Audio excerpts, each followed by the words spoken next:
How's it going, everyone? Welcome back to the channel. I hope you're having an excellent day, and we're back with part 2 of the top 25 defenders in the NBA series heading into this season. You guys really liked the first part, and I really appreciate all of the support from everyone. Like, subscribes, comments, all of that, hugely important. Part 1 linked in the description. Let's get right into part 2 with number 20, Jonathan Isaac, who could be way higher or totally off the list, depending on your criteria. On a per minute basis, I think he'd probably be in my top 5. But Isaac doesn't play that much. He's very injury prone.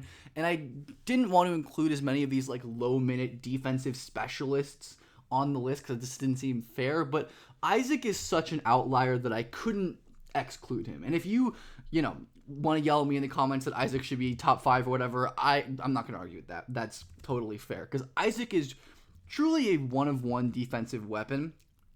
He is Orlando's primary rim protector a lot of the time. Like, they'll just play him at center. Wendell Carter's obviously always hurt. And he has the ability to just, like, park at the rim. His incredible length, verticality, timing, all of that stuff. Like, he, as a, wing, I would say, wing forward, is one of the best rim protectors in the league. He is an incredible help side rim protector with just special reflexes in terms of changing speeds and exploding into tight gaps, or wide gaps, excuse me. Like, look how much space he has to cover to block this Hartenstein shot and just pins that with his left hand. Like, Isaac is truly a special ground coverage defender. Like, the amount of space that he can close off here is going to block Giannis once and block Giannis twice. Like, how many defenders in the league can just, go up and block Giannis twice in the paint?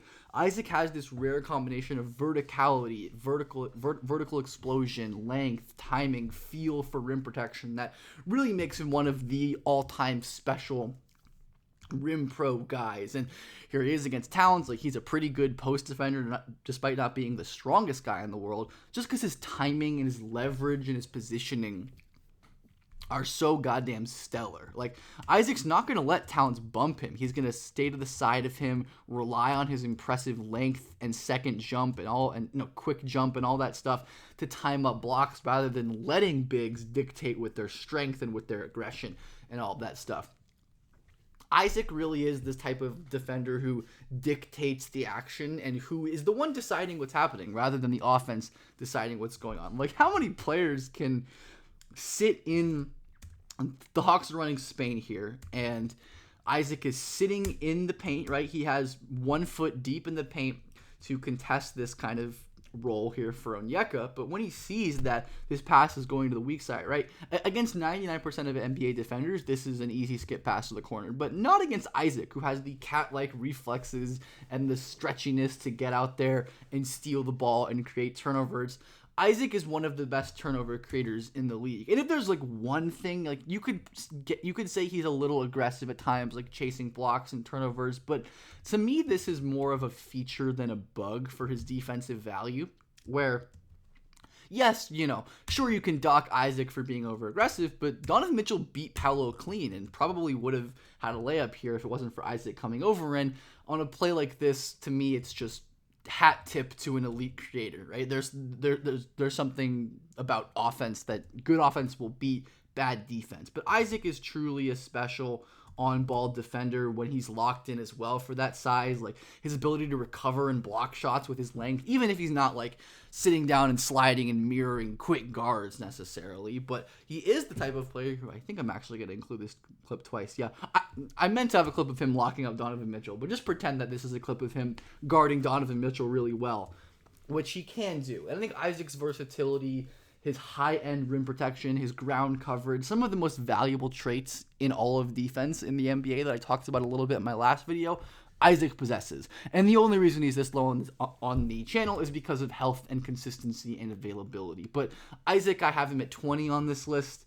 He could be 15 spots higher, and I would not complain. So, Jonathan Isaac, the 20th best defender in the NBA. And number 19, this is maybe where we start to get a little controversial. So, in this video, I'm going to talk about there's going to be 3 Celtics in this video. Number 19, we have Jayson Tatum. Number 18, we have Jrue Holiday. Number 17, we have Derrick White. White, I think I'd have a little bit higher but then some other guards who we'll see later in the series, one in this video, one later, but I just wanted to group all the Celtics together so we could talk about their defense as kind of a whole. And one of my goals for this series is to evaluate defenders outside of the context of their roster and their scheme. And that's tough to do with the Celtics, right? Because they're just such a machine on defense. But Tatum is one of the true elite wing defenders in the league. He has been forever. He might be the best, like, pure off-ball wing defender in the entire NBA. His ability to create havoc in passing lanes, he might be the best nail defender in the league. And when I say nail, I just mean this area of the floor, right? Elbow, free throw line extended, where a ton of drives come in, right? Tatum is digging down here, disrupting the drive, and then juts out to the corner and steals this pass. Like, not only the initial aggression and length to dig here, and of course part of this is, with how the Celtics structure their defense, right? They have Jrue Holiday on the weak side so they can have him sink as a low man and play in the paint. We're going to talk about Jrue very soon. But again, Tatum's ability to wreak havoc off of the ball and create turnovers and create chaos is really special. Like, it is very difficult to pass around Tatum, to run your offense around Tatum, to dribble around Tatum, because his length is so great. His reflexes are phenomenal, and he's always creating havoc in the passing lanes. That's an incredibly valuable trait. Obviously, passing the ball is one of the best ways to generate offense, and Tatum makes it hard to do that. And he might have the single best, like, pass lane jumping instincts in the league. I think he and Isaac are two great contenders for that, where Tatum, like, sees that Clarkson is pumping and throwing to Keontae, but look at him, look at how much space he has to cover here. He beats the ball to the spot, ends up ripping that away, creates a dunk in transition. I think Tatum's defense has been criminally underrated throughout his career because he's not the greatest on-ball defender among defensive stars. And as I said in the first video, I don't value on-ball defense as much as other people, hence why there's not as many primary point of attack guys and guards on this list. And Tatum isn't perfect, right? Like, if you have him out against Brunson on an island, he's probably not quick enough to stick with him, slow down, change direction, really, make that kind of impact. And yeah, like, he's not someone who you want to throw on Luka, and he can bother with length at times, but he's not the level of lateral quickness or strength necessarily to stick with these elite initiators. But that's not to say he's a bad point of attack defender, right? He definitely can work and contest with his length. I love this play against Kyrie where he's able to stop on a dime here. This change of direction is so nasty, or change of speed, I should say, where I guess it is more of a change of direction for Tatum, right? Where he immediately stops his backwards momentum, leaps with his great length, gets a hand up on Kyrie, forces a miss. Then we're going to see Tatum guarding Donovan Mitchell. So, a lot of Donovan Mitchell in this video for some reason. But the way that he can use his length to contest and to make these shots more difficult, even when he gets beat, is really impressive. And, like I said, Tatum doesn't have to be the greatest point of attack defender because he has Jrue Holiday on his team, who are our 18th best defender in the league, which might be a bit controversial to have him this low. I did a whole video on Jrue's defense last offseason, which I'll link here, and I stand by a lot of what I said with his regard to his strengths and somewhat under-discussed weaknesses. But Jrue is a really special isolation defender. Like, there are a few defenders in the league who can hang with all kinds of different players, like changing direction, stopping on a dime with Jalen Brunson here in isolation. Like, it is really hard to score a 1v1 against Jrue Holiday when he's locked in. And especially in the playoffs, the value of that kind of skill is magnified. And I think the other special thing to me about Jrue are his hands. He, to me, probably has the single best hands in the league.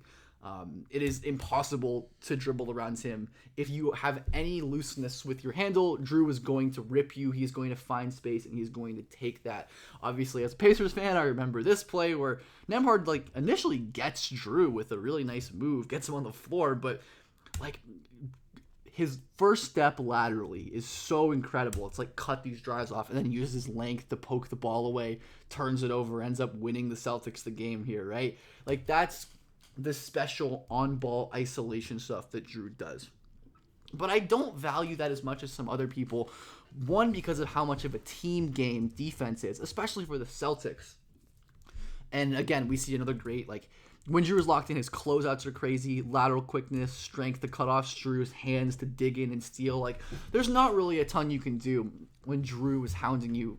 But isolations are not that common in the league, right? Even the heaviest isolation teams in the playoffs run maybe 15% of their possessions as isolation. And you can't guarantee that Jrue's the defender on all of those. So the value of what he does diminishes a bit there for me. But he's an incredible screen defender too when he's locked in. Like, sticks over Bamba, recovers back in front of Campaign and blocks that shot. He is just and ends up like dribbling the ball with his foot, but a really phenomenal point of attack screen defender. But a couple areas to me where Jrue lags behind in terms of other elite defenders, or one just like consistency, where this has been a problem to me for Jrue since his Pelicans days, where he can kind of just like lapse, where it's like doesn't look like he's kind of giving the effort that he can guarding Kyrie. Like he's not in his stance, he's not ready for the drive, and Kyrie easily blows by and scores a layup. But my more pressing issue with Jrue is the off-ball defense, and this is an interesting discussion point for trying to separate a defender's ability from their context, because this is something that Jrue does not get punished for because he has players like Derrick White on his team, who we will talk about very soon, where Jrue is definitely prone to zoning off the ball. And part of this is scheme. I don't deny that. Like, Jrue's job on the Celtics team so often is to play the middle, to pinch inside, and to be this kind of deterring force in the middle of the floor. But he gives up a lot of backdoor cuts, a lot of advantages off the ball with kind of just not really reading plays or being that attentive. And I think that stuff does matter, and that stuff adds up, and it makes life difficult. And if you're not playing for the fucking Celtics, who have, you know, 3 guys on this list, and I think you can make an argument for Brown and Porzingis, certainly, who I don't have them on the list, but they were certainly cuts. They were certainly guys I considered, right? Where mistakes like this don't get punished as much. Where Jrue is supposed to be tracking Mathurin off the ball, loses his spot, ends up giving up a layup there. But, like, again, I don't think any of this makes Jrue a bad defender. It just makes him not like a certified top 10 best guard defender in the league to me. What he does in terms of the isolation stuff is, I think people value it so much because it's visible, right? Like this kind of stuff, everyone's going to see on social media clips of him clamping up Nembhard and getting the steal. And it really does matter. But this play type frequency in terms of the kind of stuff that Jrue Holiday is elite at, the isolation defense, doesn't happen as frequently as, you know, the stuff Tatum or Derrick White does as an off-ball defender. And speaking of Derrick White, man, this to me is the best guard defender in the league. I'm going to have more guard defenders ahead of him, but I wanted to keep these guys together because of this, just because to talk about the Celtics, you know, all the exact order in this ranking doesn't matter a ton, but Derrick White is a legitimate shot blocking threat as a 6'5" guard. He will often park at the rim as Boston's primary rim protector and block shots. Like, his ability to not only block shots like this as a primary point of attack defender, like recovering back to Kyrie. He's not the greatest point of attack defender of all time. Like, he's really damn good, but I don't think he's the level of Caruso or Isaac Okoro or one more guard who we'll talk about in a second. Like, he can get his hips turned and opened up, but look at Derrick White rising off of 1 foot, hanging in the air and swarming Kyrie and just blocking that shot. Like, incredibly impressive shit. This might be my favorite clip in the whole video. Derrick White's going to guard Anthony Davis, wall him off, force a pass out, park inside the restricted area here after reading Rui, and, you know, without forward momentum. He's not running forward or sprinting into this block. Loads up, 1-2, block Austin Rivers. Like, this is centership. This is what centers do. And Derrick White is a 6'5" guard providing this kind of defensive versatility. Like, that is really special. And I think Derrick is, you know, if I were to just rank this list out, I could see a good case for having him in the top 10. I really could, as we're going to see White sprint back in transition and just protect the rim after a busted play. Like, this is the kind of off script playmaking that, and mistake coverage that allows the Celtics defense to be what it is. Like, they can play so aggressively in the gaps, and they can pre-rotate like crazy with Jrue, and they can do all the stuff that they do because they have players like Derrick White to cover gaps that other teams just can't. And obviously a great dig defender like Tatum and Jrue, all of them have this in common. Even Jaylen can do that as well. Like, it's really hard to dribble in Derrick's vicinity without getting your handle ripped. All of these great guard defenders pretty much have this trait. And Derrick's an elite pass lane reader as well. He's not, you know, he's not 6'9" with the wingspan like Tatum to make plays, but he can play Jared Vanderbilt right here, sink down so Anthony Davis can't pass interior, and then he juts out into the corner, steals the pass to Cam Reddish, and they turn the other way. Like, Derrick is the best off-ball defense guard in the league to me. And it's not really that close. And like I said, like, yeah, you don't really want him like guarding Luka. Like, he can just fade away over him. But that's Luka, right? And this is part of why there aren't a lot of guards on this list, because even the best ones, even the elite ones, your Derrick Whites, your Alex Caruso, who, spoiler, will be on this list at some point, right? They can't guard this. So that's my Celtics defense spiel. I think all three of these defenders are elite regardless of context, but I think Jrue and Tatum, maybe a little more than White, benefit from the Celtics context in terms of taking away weaknesses. And I think the Celtics defense really is like a sum of parts thing, but all three of these players, and really like six of their guys, Horford, Jrue, Jaylen, Porzingis, all deserve a shitload of credit. And then number 16, the 16th best defender in the league, our second to last true guard of the list is Jaylen Suggs. And talk about pass lane jumping. I vividly remember watching this like Mexico City game from early in the year where Trey tries to, or Jalen Johnson tries to get a hit ahead to Trey like the Hawks do. Against most defenders, this is pretty free. Not against Jaylen Suggs, who anticipates like a free safety. Hey, Jaylen Suggs was actually a football player in high school. Not sure if you've heard that before, but his instincts and his range as an off-ball defender are special. And later in the quarter, they tried Jaylen Suggs again. I don't know why they did this. Suggs again shows off his incredible closing speed, the quick twitch movement. Like, I think more than Derrick White or Holiday or Caruso or these other guards, Suggs' quick twitch athleticism allows him to make plays in ways that no other guard in the league can.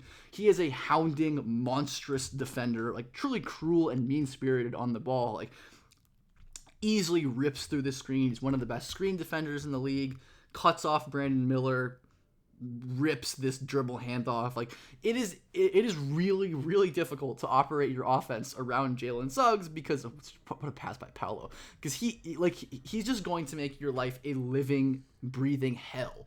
Few guards can change directions and speeds like Jaylen Suggs, while combining that with his crazy like twitch and stuff. He's gonna like try to rip Donovan Mitchell, but most players, like when Donovan Mitchell hits the brakes and cuts back, they cannot recover. But Suggs immediately changes direction, plants his back foot here to kind of get an anchor, moves towards the middle, is sliding and sliding his feet so he can't get crossed over, and then easily cuts off Mitchell and forces him into a really tough shot. Like, Suggs really does everything you want. He protects the rim in transition. He's not like the same level of rim protection as Derrick White per se, but he really is a threat, like swooping in from the weak side. He's not like as tall or long with the kind of standing reach, but he is explosive, and his instincts as a whole are just really impressive in terms of covering that vertical space, and just part of what makes him a really special guard defender. Suggs can be a bit gambly if I had to nitpick a weakness, and for these guys later down on the list, like we really are getting into nitpick territory when we're talking about weaknesses. Most of these guys do not have major issues, and if they do, they're offset by major strengths. Where Suggs is like, again, kind of like the Isaac thing we talked about earlier. The Magic are a very aggressive defense. Suggs gambles in the passing lane, he doesn't get it, and the Hawks score as a result, right? But that's, as I said with Isaac, part of the system. It's not necessarily a broken thing. It's a trade-off that you're willing to live with when you have a guy like Jaylen Suggs who can make the kind of plays that he does. Also has this really special hands. Like you cannot have the ball loose, and especially like bigs or other guys who drive on him who normally would be able to use their size in the mismatch. Suggs can take advantage of their weaker ball control by swiping the ball away from their looser drives and turning the ball the other way, and just his off-ball defense is so sound. Suggs is always kind of reacting and closing out, and he's sudden, and like the short change of direction. Like, Suggs to me is one of the best like weak side zoning defenders in the entire NBA. He can sink into the paint here, but backs out when he notices that the gaps are closed by Paolo and Caleb Houston. Notices McDaniels kind of 45 cutting to try to flare him off, but he's going to stick to Anthony Edwards, change directions immediately, cut off, contest into a really difficult pull-up, and that's a miss. Like, this is little stuff that doesn't show up in the box score that Suggs excels at. He's always swiveling his head. He very rarely gets beat off the ball, and that is really valuable and adds up over the course of the season and over the course of a playoff series. Suggs is, I guess will always be somewhat limited because he's not taller, like we talked about with Derrick White and all these guys, and there's just inherent limitations to what guard defenders can do in an NBA that's built around these giants, Luka, Giannis, Jokic, Joel, Durant, LeBron, all of these guys who are the best players in the NBA are giant, and that makes life difficult for guards on defense. But I did want to spend a lot of time today highlighting the really special ones, and we're going to talk about Caruso in the next video. There's a little spoiler for you since I already mentioned him. I probably would, like I said, have White ranked ahead, but I just wanted to have all the Celtics in here for kind of posterity's sake. So let me know what you thought of this episode. We're going to have the next part somewhat soon, hopefully, and let me know who you think is going to be on the rest of the list. And I hope you had a great day today.